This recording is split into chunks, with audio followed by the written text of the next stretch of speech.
Subscribe कीजिए learn fit दर्शना channel को और बेल आइकन को दबाइए लेटेस्ट वीडियो सबसे पहले देखने के लिए। नमस्कार बच्चों, मैं आपकी हिंदी की अध्यापिका दर्शना। बच्चों, आज हम इस वीडियो के माध्यम से कक्षा 7वीं के लिए गुंजन पुस्तिका से लिया हुआ तीसरा पाठ मिठाई वाला, इस पाठ के प्रश्न उत्तर और व्याकरण बोध का मैं अध्ययन करवाऊंगी। और सबसे पहले जान लेते हैं इसके लेखक कौन हैं। भगवती प्रसाद वाजपेयी जी, जो कि मैंने एक्सप्लेनेशन का वीडियो बना रखा है इस पाठ का, आप उसमें देख सकते हैं कि लेखक परिचय और पाठ का सारांश। तो आइए शुरू करते हैं। सबसे पहले तो देखो, मिठाई वाला एक प्रसिद्ध व्यक्ति है और वो मिठाई बेचता है, कभी खिलौने बेचता है, कभी मुरली बेचता है और बच्चों को खुश करता है। क्यों? क्योंकि उसकी पत्नी और बच्चों की किसी कारणवश मृत्यु हो चुकी है और उसने उन बच्चों की खुशी में ही अपनी खुशी ढूंढता है और बच्चों को खुश करता है। तो अब देखते हैं हम पाठ बोध मौखिक प्रश्न। पहला प्रश्न है, खिलौने वाले की आवाज में क्या विशेषता थी? खिलौने वाले की आवाज में क्या विशेषता थी? वो बोलता था ना, तो कैसे बोलता था? खिलौने वाले की आवाज अत्यंत मधुर और स्नेह से पूर्ण थी, बहुत मीठी थी और स्नेह से भरी थी। लेखक ने खिलौने वाले के गाने को सागर की हिलोर जैसा क्यों कहा है? जैसे सागर की हिलोर मतलब सागर का पानी ऊपर नीचे उठता है ना, दूर तक लहराती हुई दिखाई देती है, ऐसे ऐसे करके दिखता है, आप देखते होंगे। वैसे ही खिलौने वाले की मीठी आवाज में गाकर पुकारना, बच्चों को बहलाने वाला, खिलौने वाला गले के एक छोर से दूसरे छोर तक के सभी मकानों में गूंजता सुनाई देता था। ठीक है, वो गाकर पुकारता ना, बच्चों को बहलाने वाला, खिलौने वाला, मुरली वाला, मिठाई वाला, ऐसे। तो बच्चे उससे प्रेरित होते थे, खुश होते थे और निकल कर आते थे और उसका जो खिलौने होते थे वो लेते थे। ठीक है, दूसरा प्रश्न हो गया पूर्ण। अभी है ग, खिलौने देखकर रोहिणी हैरान क्यों रह गई? क्योंकि खिलौने देखकर रोहिणी हैरान इसलिए रह गई क्योंकि वे बहुत सुंदर और सस्ते थे। वो सही रेट में देता था, ज्यादा कमाई नहीं करता था उन्हें। घ, रोहिणी को मिठाई वाले का स्वर परिचित क्यों लगा? तो देखो, रोहिणी को मिठाई वाले का स्वर इसलिए परिचित लगा क्योंकि वह यही मादक मृदुल स्वर खिलौने और मुरली बेचते हुए भी सुन चुकी थी। परिचित मतलब जाना पहचाना। जब वो आवाज देता है, रोहिणी को लगता है कि ये तो कभी सुना है ना। कभी दूसरी बार आवाज सुनते हमें भी लगता है ये कहीं सुना है, देखा हुआ है। तो उसी प्रकार रोहिणी को भी ऐसे लगा कि ये तो जाना पहचाना है, सुना हुआ है। फिर अगला प्रश्न है, इस कहानी का कोई अन्य शीर्षक बताइए। इस कहानी का शीर्षक मिठाई वाला है, तो और क्या हो सकता है? देखो, वही आदमी मुरली भी बेचता है तो मुरली वाला भी हो सकता है, खिलौने वाला भी हो सकता है, बच्चों का प्यारा खिलौने वाला भी हो सकता है। इस प्रकार हम कर सकते हैं। इस कहानी के अन्य शीर्षक ममता का मारा, मुरली वाला, खिलौने वाला, बच्चों का प्यारा आदि हो सकते हैं, क्योंकि वह अपने स्वर्गवासी बच्चों की झलक बच्चों में देखने के लिए अपना सुख वैभव छोड़कर फेरी वाला बनकर गली गली भटकता फिरता है। ठीक है, अपने बच्चों की ममता दूसरे बच्चों में देखता है। ये तो इस कहानी का अन्य शीर्षक हम लिख सकते हैं। अब है आगे लिखित प्रश्न। लिखित प्रश्नों के उत्तर देने हैं आपको कि खिलौने वाले की आवाज सुनकर इन पर क्या प्रभाव पड़ता है। युवतियां क्या सोचती हैं, बच्चे क्या सोचते हैं, आइए देखते हैं। युवतियां, वे छोटे छोटे बच्चों को अपनी गोद में लिए चिक्कों को उठाकर छज्जों से नीचे झांकने लगती है। छत पर रहती है तो छत के छज्जे होते झांक कर देखती है कि कितनी अच्छी आवाज में बोल रहा है। ठीक है, ये प्रभाव पड़ता है। और बच्चों पर, बच्चे उसकी आवाज सुनकर दौड़ लगाते थे, बच्चों का झुंड उसे घेर लेता था। वे पैसे लाकर मोल भाव करना शुरू कर देते थे। ठीक है, कि कितना मोल भाव है, शुरू कर देते थे पैसे लाकर। तो ये इस प्रकार से खिलौने वाले का युवतियों और बच्चों पर यह प्रभाव पड़ा। अगला प्रश्न है, मुरली वाला देर तक बच्चों को मुरली बेचता। ठीक है, लिखिए कैसे। मुरली वाला जो है देर तक बच्चों को मुरली बेचता, लिखिए कैसे। मुरली वाला रंग बिरंगी मुरलियां लेकर आता था, बच्चों की मनपसंद रंग उनको देता था, मनपसंद रंगीन मुरलियां छाट छाट कर देता था। किसी को बाबू, किसी को राजा बाबू, तो किसी को भैया कहकर उनसे बातें भी करता रहता था। ठीक है, प्यार से बोलता था, प्यार और दुलार से बोलता था, तो बच्चे भी खुश हो जाते थे और उसे भी खुशी का अनुभव होता था। साथ साथ माँ के साथ लाड़ प्यार करके पैसे कैसे मांगने चाहिए प्यार प्यार में, इसका उपाय भी बताता था बच्चों को। कि बच्चे बोलते थे कि मम्मी पैसे नहीं दे रही है खिलौने लेने के लिए, तो वो बताता कि कैसे आपको पैसे मांगने हैं, वो तरीका भी बच्चों को बताता था, इसलिए बच्चे उसे बहुत पसंद करते थे। पैसे न होने पर बिना पैसे ही मुरली वो पकड़ा देता था कई बार बच्चों को कि लो खेल लीजिए, बच्चे खुश हो जाते थे। इस प्रकार वह देर तक बच्चों को मुरली बेचता समय लगाता था। ठीक है, कई बार क्या होता है, फेरी वाले गली में आ जाते हैं और जल्दी ही निकल जाते हैं, किसी के पास पैसा नहीं है, कोई बच्चा लाने गया है, वो निकल जाते हैं, पर वो थोड़ा टाइम लगाता था कि सब बच्चों को मुरलियां मिल जाए, खिलौने मिल जाए, तो सब बच्चे खुश हो जाए। ये हो गया ख। आगे है घ। मिठाई वाला किस लिए मिठाई बेचता था? मिठाई वाला अकेला था, वह गली के बच्चों में अपने स्वर्गवासी बच्चों की झलक पाकर असीम सुख, धीरज और संतोष का अनुभव करता था। उसे पुनर्जन्म की धारणा में विश्वास था, क्योंकि वो सोचता था कि मेरे बच्चे भी स्वर्ग सिधार गए हैं, मर गए हैं, तो कहीं ना कहीं इन बच्चों में ही होंगे। उसे यकीन था कि उसके बच्चों ने पुनर्जन्म ले लिया होगा और वह उनकी झलक इन्हीं बच्चों में पा सकेगा, इसलिए मिठाई वाला मिठाइयां बेचता था। अगला है घ। रोहिणी मिठाई वाले से अधिक प्रश्न पूछने को आतुर क्यों थी? कि रोहिणी बहुत प्रश्न पूछ रही थी ना, तो क्यों आतुर थी? रोहिणी ने अनुभव किया कि कोई फेरी वाला इतनी सस्ती चीजें नहीं बेचता, सब पैसे कमाते हैं और न ही बच्चों से इतना अधिक प्यार करता है। वह मिठाई वाले से बात करके उसके मनमोहक व्यवहार का कारण जानना चाहती थी कि इसका कारण क्या है। अंत में मिठाई वाले ने बताया भी कि क्या कारण है, वो इतना प्यार और दुलार दे रहा है। इस प्रकार रोहिणी मिठाई वाले से अधिक प्रश्न पूछने को आतुर थी। ये तो हो गए लिखित प्रश्न। अब है बच्चों आशय स्पष्ट कीजिए। पंक्तियां दी गई हैं यहाँ पर, देखिए। पर हाँ, संतोष, धीरज और कभी कभी असीम सुख जरूर मिलता है और मैं यही चाहता भी हूँ। इसका अर्थ क्या है? तो देखो, मिठाई वाला ये बोलता है, ये कथन मिठाई वाले की इस कथन का आशय क्या है कि बच्चे उससे बातें करते हैं और अपनी मनपसंद वस्तु खरीदकर प्रसन्नता से उछलते कूदते हैं। इससे उसे बहुत खुशी और संतोष का अनुभव होता है। यही कहीं पुनर्जन्म लेकर इन बच्चों में खेलते कूदते अपने बच्चों से वह मिलता है और उनसे दुलार भरी बातें करता है। यह सोचकर वह अपने मन को धीरज भी बंधाता है कि मेरे बच्चे यही हैं और उसे खुशी का अनुभव होता है, असीम सुख मिलता है। ये है इस पंक्ति का अर्थ। आशय स्पष्ट कीजिए, मतलब इसका अर्थ बताइए, समझाइए क्यों और किस लिए कही गई है। ठीक है, अब बच्चों यहाँ पर है पाठ के आधार पर मिलान करके पंक्ति पूरी कीजिए कि मैच द फॉलोइंग, जो कि बच्चों का पसंदीदा प्रश्न होता है, इसमें उत्तर भी छिपा होता है, आपको ढूंढना रहता है, तो बहुत खुश होकर करते हैं। देखिए, पहला, हथेलियों से पैसे ले लेता और, इसमें कौन सा आएगा आप बताइए? हथेलियों से पैसे ले लेता और बच्चों के मनपसंद खिलौने उन्हें दे देता। ये फिर दूसरा है, प्रतिदिन नगर की गली गली में, प्रतिदिन हर रोज नगर की गली गली में क्या करता? उसका मादक मधुर सुनाई दे पड़ता। मादक मधुर स्वर जो है वो सुनाई दे पड़ता। अगला है, आप कहीं से भी 2-2 पैसे में ये मुरलियां नहीं पा सकते। फिर चौथा है, यह बड़ी अच्छी मुरली है। ठीक है, यह बड़ी अच्छी मुरली है, तुम यही ले लो बाबू। इस प्रकार ये पंक्ति पूरी हो जाएगी। उनकी अटखेलियों के मारे घर में कोलाहल मचा रहता था। अपने बच्चों के बारे में बताता है वो रोहिणी कि मेरे बच्चों की अटखेलियों के मारे घर में कोलाहल मचा रहता था, शोर मचा रहता था, बच्चे मस्ती करते थे। अगला है, आखिर कहीं ना कहीं तो जन्मे ही होंगे। ठीक है, जन्मे ही होंगे, कहीं ना कहीं तो जन्मे ही होंगे।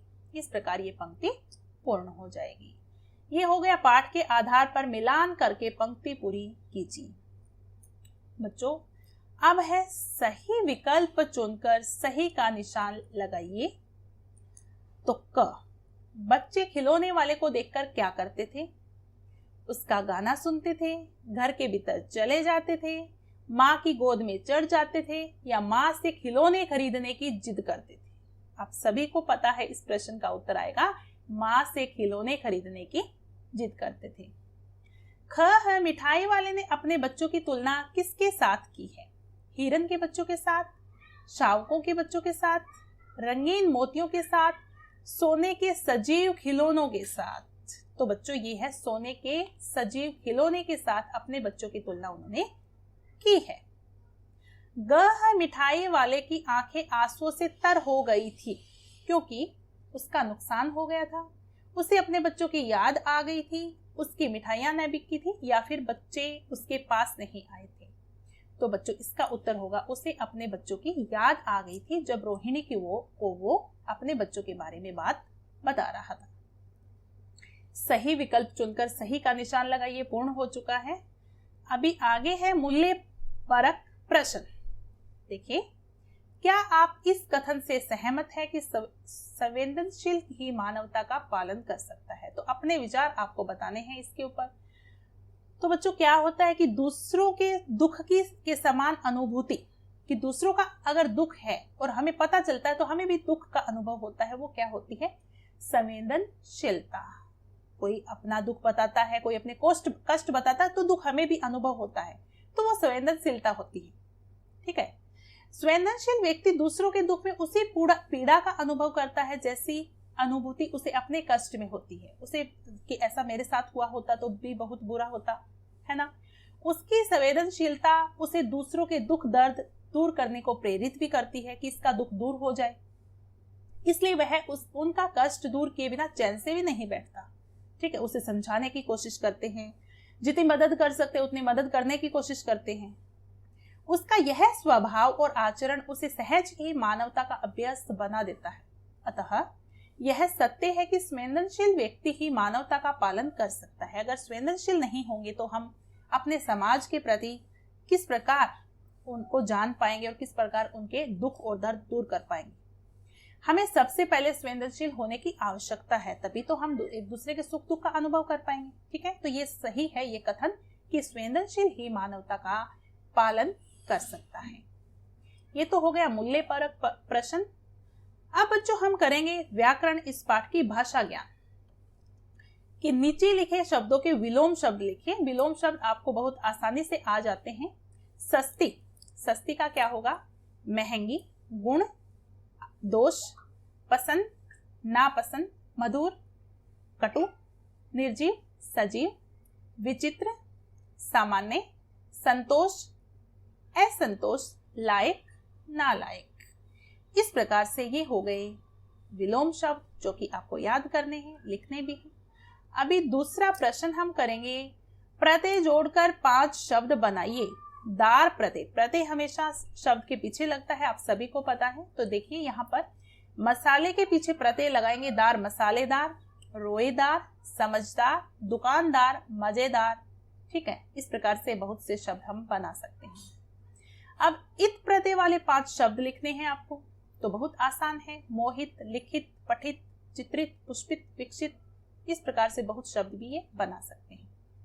ये दूसरा प्रश्न हो गया। अभी है तीसरा, नीचे लिखे शब्दों के बहुवचन लिखिए। एक वचन यहाँ पर दिए हैं, हिंदी में 2 वचन होते हैं और आपको बहुवचन लिखने हैं। गाड़ी, गाड़ियां, पेटी, पेटियां, उंगली, उंगलियां, मुरली, मुरलियां, टोली, टोलियां, मिठाई, मिठाइयां। ये लिखते समय आपको ध्यान देना है स्पेलिंग कैसे लिखी है। ठीक है। वर्तनी शुद्ध होनी चाहिए आपकी, तो ध्यान पूर्वक लिखिए, जल्दबाजी में मत लिखिए, क्योंकि व्याकरण जो है 1 अंक या आधी अंक की आती है। अगर आपका ये शब्द जो है अशुद्ध हो जाएगा तो आपका वर्तनी अशुद्ध हो जाएगी, तो आपका अंक नहीं मिलेगा। तो ध्यान पूर्वक लिखना है आप। अभी है चौथा प्रश्न, अब पाठ से अनुनासिक चिन्हों वाले शब्दों को चुनकर लिखिए। अनुनासिक जो कि चंद्र बिंदु होता है, अनुस्वार बिंदु होता है, अनुनासिक चंद्र बिंदु होता है। देखिए यहाँ पर युवतियां, पहुंच, आंसू, गूंज, गूंज के ऊपर भी चंद्र बिंदु आएगा इधर, बाय मिस्टेक हो गया ये। झांकने, भांति, माँ, मैंने, क्यों, ये क्यों और मैंने तो अनुस्वार है भाई। हाँ, मुरलियां, होंगी भी अनुस्वार है बच्चों, इनके ऊपर अनुस्वार है। 4-5 शब्द आए हैं ये बाय मिस्टेक लिखे यहाँ पे, ध्यान दीजिए। मैंने, क्यों और होंगी बच्चों, इनके ऊपर अनुस्वार है। चंद्रबिंदु जहां पर भी है वो अनुनासिक है, उन शब्दों को आप शामिल कर सकते हैं। और भी बहुत से शब्द होंगे, आप अपनी तरफ से भी पाठ में छांट कर लिख सकते हैं। तो ये तो हो गया चौथा प्रश्न। अभी है उपयुक्त उदाहरणों के अनुसार वर्ण विच्छेद कीजिए। तो वर्ण विच्छेद करना है आपको। संवाद का वर्ण विच्छेद किस प्रकार होगा? सम जमा वाद। देखो यहाँ पे पूरे वर्णों का विच्छेद नहीं कर रखा, ये सम अलग निकाला है कि पंचम वर्ण कौन सा आया है, से के ऊपर वो अलग निकाल कर 2 भागों में बांट दिया है। तो संवाद, संकट, सम जमा कट, संकट, संजय, सम जमा जय, संजय, संकलन, सम जमा कलन, संकलन, सन्यासी, सन्यासी। ठीक है, इस प्रकार से हम वर्ण विच्छेद कर सकते हैं। फिर है छठा प्रश्न, इन वाक्यों को कोष्ठक में दिए निर्देश के अनुसार बदलिए। इन वाक्यों को कोष्ठक में दिए निर्देश के अनुसार बदलना है आपको। देखिए, वह एक दुबला पतला गोरा युवक था, तो लिंग बदलना है। वह एक दुबली पतली गोरी युवती थी। ठीक है, लिंग बदल देंगे। फिर है 2 मुरलियां लेकर विजय बाबू फिर मकान के भीतर पहुंच गए। विजय बाबू ने, यहां से वाक्य शुरू कीजिए। विजय बाबू ने 2 मुरलियां ली और मकान के भीतर पहुंच गए। इस प्रकार हम कर सकते हैं। फिर है रोहिणी ने ठीक अनुमान लगाया था।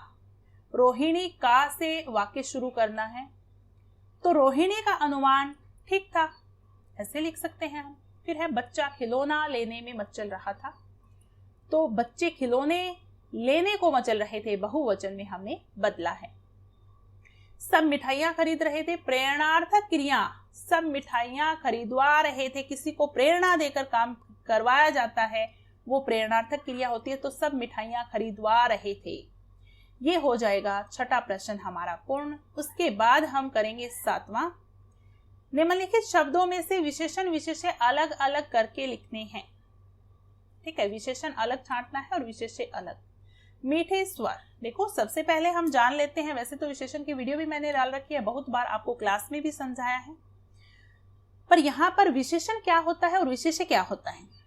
जो शब्द संज्ञा सर्वनाम की विशेषता बताता है वह होता है विशेषण, और जिसकी विशेषता बताई जाती है, जिस संज्ञा और सर्वनाम की विशेषता बताई जाती है, उसे हम विशेष्य कहते हैं।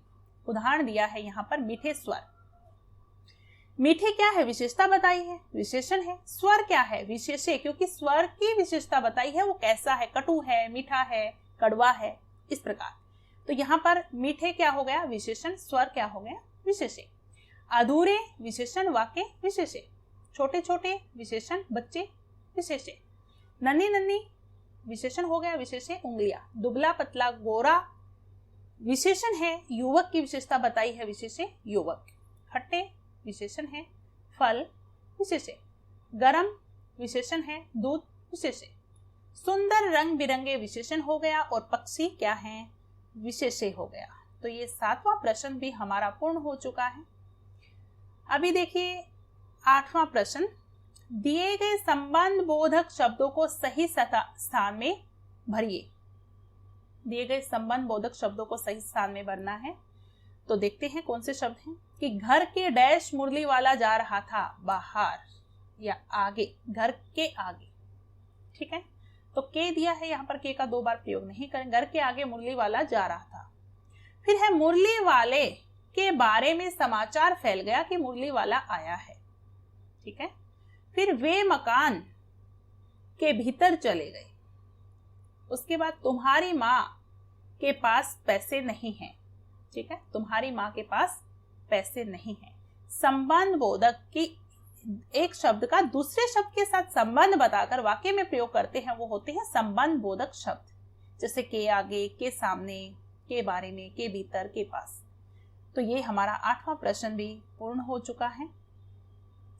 और यहाँ पर 8वां प्रश्न हमारा पूर्ण हो गया और आप सबको समझ भी आया होगा। इसी के साथ तीसरे पार्ट की एक्सरसाइज हमारी कंप्लीट हो चुकी है, आप सबको समझ आई होगी। तो इस पार्ट में आपको कैसा लगा, समझ आया कि नहीं आया, वो आप मुझे ज़रूर बताएंगे कमेंट बॉक्स में कमेंट करके। और अगर वीडियो पसंद आई तो लाइक ज़रूर कीजिए और अपने दोस्तों के साथ भी शेयर कीजिए, क्योंकि पिछले पार्ट में हमने सीखा था कि हमें एक दूसरे की मदद जरूर करनी चाहिए। यह है मेरा और यह है मित्र का, तो अपने मित्र की भी सहायता में साथ साथ करनी चाहिए। तो ठीक है बच्चों, आज के लिए हम इतना ही करेंगे। अब हम मिलेंगे नेक्स्ट वीडियो में, तब तक के लिए अपना ख्याल रखिए। आप सभी का बहुत बहुत धन्यवाद।